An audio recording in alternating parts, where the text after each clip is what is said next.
Hello and welcome to a new playlist that I'll be starting. My name is Miro, and today we are going to be starting Sonic Adventure 2 / Sonic Adventure 2 Battle. I first played this when it was Sonic Adventure 2 Battle on the GameCube, and so they have it on Steam, so I decided to go and replay it on Steam. So, I do apologize. When I originally recorded this while playing, I had the video game sound up too high and it's pretty much drowned out my voice, so I'm actually recording over. And so, I actually went and filmed so many videos, like I think 5, before I went in to edit them and realized this happened. So, what I'm actually going to be doing now is watching the video and giving my commentary on it. So here we go. That's a 10-4. Cargo secured on board and what? Didn't copy that, over. He's taken out everyone aboard. Alright, is everyone ready for the last one to pass of their childhood? Freeze! What do you think you're doing? Get that I didn't really realize Sonic had the handcuffs there. Talk about low-budget flights, no food or movies. I'm out of here. I like running better. Yep, look at that, just ripping the plane apart, just gonna let everyone die.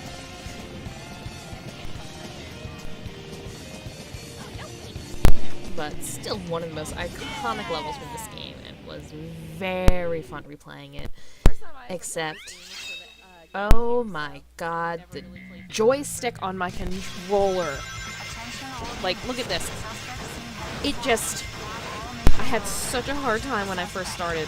It was so bad.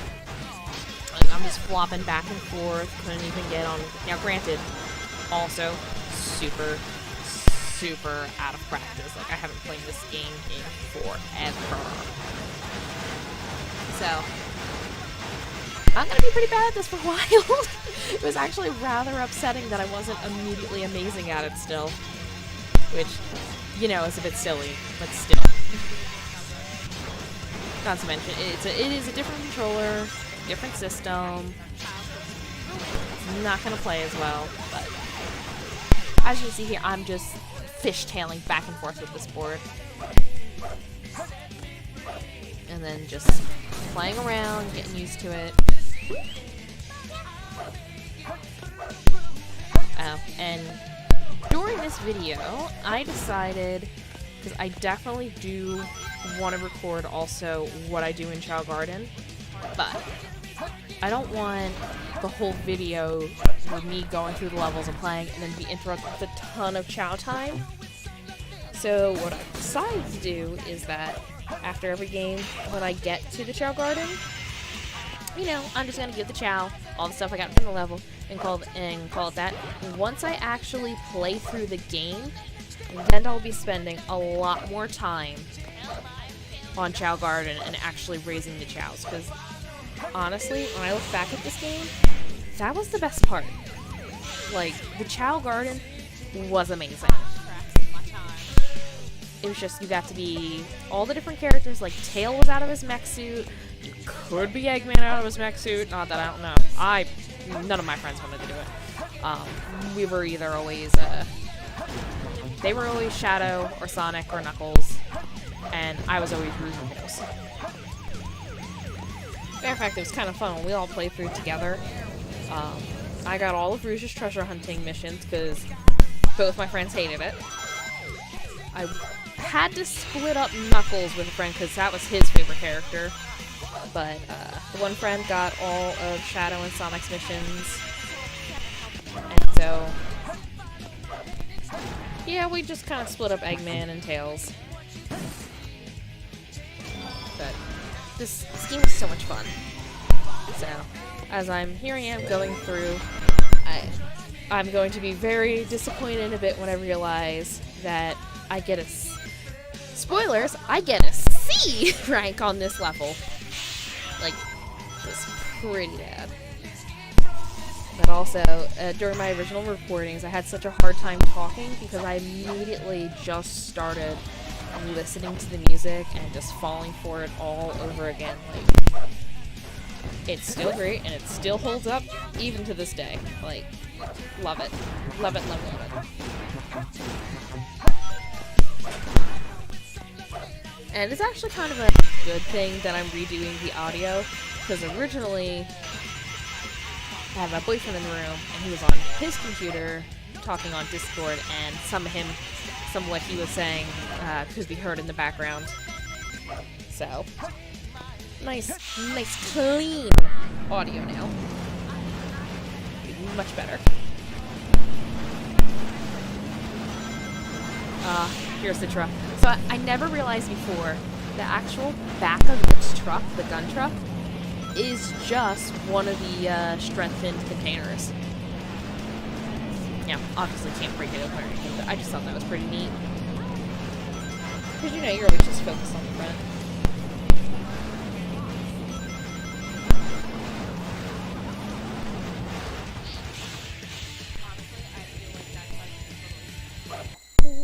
Yes!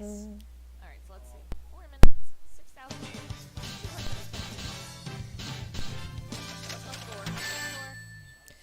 Yeah. Just See, made it. there it is. The disappointment. Because I was just silly me. Really thought I was just going to get, like, A's right off the bat. I think I should have been a little more, realistic. Oh. Also, when I first did this, I actually played one level before deciding that I was going to record this. I started out with Dr. Eggman's level on Dark Story mode, hatched a Chow, and as you can see, petted him with Dr. Eggman. This will be the one and only time Dr. Eggman ever touches a Chow. Like, I don't ever use him in Chow Garden. So now, what I'm just going to do is go over, and after every level, just give my stuff to this Chow. This Chow is just going to be the guy who I give everything to power up, and I'm kind of curious to see, just giving him the extras that I get from the level, how strong he's going to be once the playthrough's done. I think it'll be real interesting. So, I'm also going to try and make him one of those immortal Chows. Now, I never actually got around to doing that on the GameCube one, but, so basically, Chows have a lifespan of 6 in-game hours. Like, 6 actual real hours. And so, after those 6 hours, the Chow will form an egg, much like the evolution egg, when it goes from being a baby to an adult. But it'll form that, and it'll die, as it's just its normal lifespan. Or, if you give it enough of the life fruit, it will actually rebirth, and it will, from that form, it'll turn itself back into an egg. So to get an immortal Chow, you need to rebirth your Chow twice. So this Chow has to be alive for, that's going to be 12 hours of actual in-game hours. Which you might think, oh my god, that's so much. But if you realize how much time you're putting in here and there, especially when you have multiple Chows in a garden and you're like focusing on one, if you're in that garden, that's life going by for the other Chows in there. So it's going to be 2 rebirthings, and then it needs to have at least one of every animal. I'm not sure if it has to be just one. I'm going to have to look it up, but also, later on, once I actually beat the story mode and decide that I'm going harder into, like, doing the Chow Gardens and whatnot, I picked up a mod from online that is just going to be just a little additional page that's going to come up in Chow Garden that's just going to show me the Chow's stats. Now, granted, yes, I know I can go to the doctors in Chow Kindergarten and look at that stuff, but I don't want to. Quite frankly, I really don't want to have to go to the kindergarten every time I want to go and check out my Chow stats and see how it's doing and whatnot. So the actual mod page is really pretty neat of everything that it shows. So that'll be put down. And also, it has actually no actual effect on the Chow. It is literally just a stat page that comes up. So it won't affect the game, play in any way. There's no cheating. It's not going to just power up my Chow or anything like that. So everything will still be done fair. Because when I originally played this as a kid, I had an action replay. Like, I admit, I did use cheat codes. I got Omo Chow in my garden. I got an Amy Chow. Like, I got little cheats people had at the time to do for things. But I wanted to get A's and everything. And some of the levels were just a bit impossible for me as a kid. Like, the racing levels, and as you will see later, how much trouble that I had with them. So I had cheat codes as a kid to help me with the racing levels. So this time, I want to play through and do it absolutely all on my own and get all A's. It's going to be extremely hard. I know that, but it'll be okay. Oh, speaking of, so this game on Steam is just Sonic Adventure 2. There is a DLC to make it Sonic Adventure 2 Battle. And until you get that DLC, there is no Chow Karate, which, personally, I love. And there is no extra characters in two-player modes. Not that that really matters too much to me, because I'm not going to be playing two-player on here. If I'm going to do two players, I'm going to go break out my GameCube and get my controllers playing on there. But I think there's a couple other things it adds in. Besides Chow Karate and that, I don't know, I'll double check, but it all depends on if I feel like buying it from Steam. Oh, you know what it also does? It gives you the character selection in the menus, like where you can change your character screen of who's there. Hey I guys, usually always take had Rouge, care. but oh, that was another thing. So my friend had the original Sonic Advance for Game Boy Advance, and so we connected that to my game one time, so then, in the black market in Chow Garden, certain sceneries unlocked and were available to buy. There's actually a couple hidden ones you can get. There's Maria's theme, there's Almost Chow's theme, there's Amy's theme, and then there's a little thing you gotta do in the menu to unlock Secretary theme, it's called. It's literally Mr. President Secretary as a theme. I don't really like it, but hey, I collected all of them on my original account. But, you know what? If I do go and get the DLC, first things first, I'm gonna get Rouge as my scene, because Rouge is my absolutely favorite character. I loved her when she was introduced in this. And why, you may ask?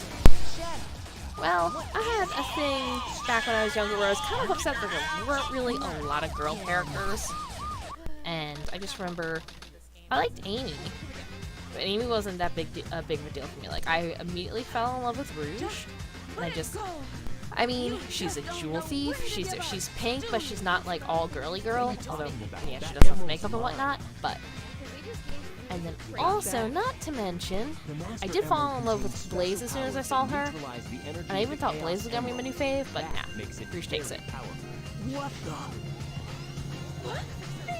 Look who's calling who a thief. And actually, I think it's a shame because in the GameCube game, I'm not sure about the original, you could go in and listen to all their theme songs. For some reason, Amy's full theme song and Rouge's full theme song are not in here. They're little shorter repeats are, which is a real shame. Now, when you actually see the scene on the Dark Story mode, Rouge's theme is playing instead of Knuckles, but it's actually the real theme. And you can hear it go continuing on in the lyrics, what it doesn't do normally. And that's a shame because the actual, the full Fly in Freedom song is great. Like, you can look it up on YouTube. That's another thing. I gotta get the soundtrack to this game. Like, my original replay of this, there would just be so many gaps of when I just didn't talk because I was just so entranced by the music. And now, here we are with the first treasure hunting level. Treasure hunting was my forte in this game. Absolutely loved it. And it got to the point where I did it so often that on these smaller levels, I didn't even need the hint. I would just fly around until I picked up a signal, and then I'd just be able to hone in on the gem immediately. Or on one of the really large levels, it could give me just one hit and I knew immediately where it was. So, unfortunately, as I experienced playing through this level, I am no longer that good, to be frank. So, it's going to take me I am again going to do rather poorly.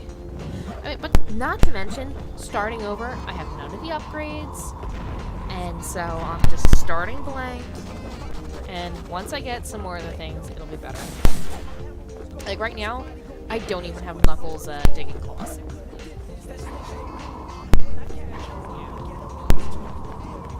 I get, so what I actually figured out is pretty much the second level you play with each character is the first upgrade you get. So I'll be getting the shovel claws at Pumpkin Hill Knuckles. The music for Knuckles' levels, I love it. But it was also the soundtrack for this level. So when I was little, I liked the idea of Rouge and Shadow together. And well, originally I liked Rouge and Knuckles, and my friend also felt that way, but once I started liking Rouge and Shadow, we had fights over which ship was better. And he would always use one part in the lyric of this song as a defense of why it's Rouge and Knuckles. And it was like, she's sexy as who? And I'm like, oh yeah, you mean this song. You mean the part where it goes, die, I don't love you. For us being little kids, we went at it over this little conflict. Like, the innocence of being back in childhood and just worrying about little fictional characters.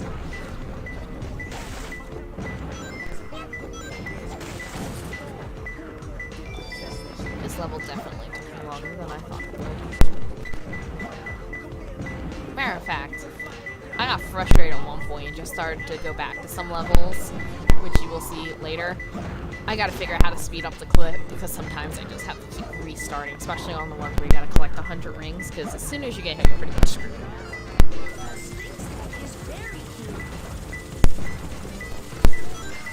Mojo, as normally useless as I think he is, actually is rather helpful in these levels, in particular for the fact that different areas have names, and sometimes the clues refer to those names.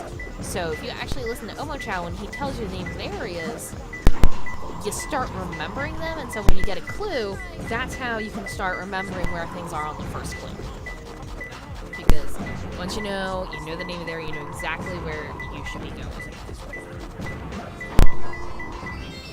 I found him. That was absolutely horrible. As you can now faintly hear me in the background saying that, as it took me 3.5 minutes. Not too bad. Like, I was so upset with myself. But again, I think I was being a little too harsh on myself and expecting a bit too much for this being the first time of me playing this in years with a different controller.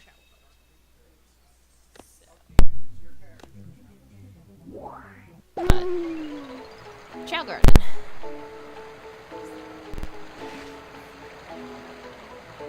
You know what I think what I might do is, moving forward, I'm just going to go and fast forward through Chow Garden. I'm not going to take it out of the videos entirely, but I'll fast forward so you can see, you know, that I'm just giving my chows all my stuff, and then I'll do, like, as you can see, his little chart, so you can just see how much he's progressing each time I go. This way, it's not just all crazy like. And with that, I'm going to end this video. I know it's a little short. Honestly, I had trouble keeping up with when to cut the videos. I kept going past the normal half-hour allowance. So with that, it's going to be the end of the first video, and I will be starting up the second video with the same voiceover very soon. Alright, bye guys. This has been Mira. You've been watching me play Sonic Adventure 2. Bye!